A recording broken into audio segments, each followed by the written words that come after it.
बिस्मिल्लाहिर्रहमानिर्रहीम। प्यारे बहन भाइयों, हमारे फेसबुक और यूट्यूब चैनल को ज़रूर फॉलो करें ताकि आने वाली तमाम वीडियो बआसानी आपको मिल सके।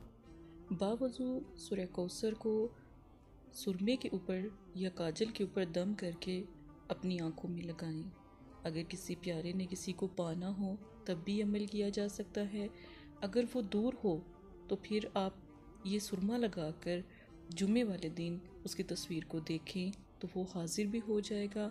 नहीं दूर है तो वो आपसे मिलने के लिए बेचैन हो जाएगा।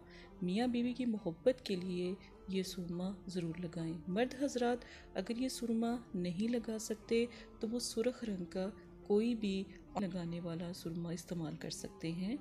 इंतहाई मोहब्बत पैदा करने के लिए ये अमल बहुत नायाब है। ये अमल एक दफ़ा ज़रूर करें। किसी भी मुल्क से इस्तिखारा या रूहानी इलाज या फिर अमल करवाना चाहते हैं तो मदरसा फातिमा ज़हरा से मदद हासिल कर सकते हैं।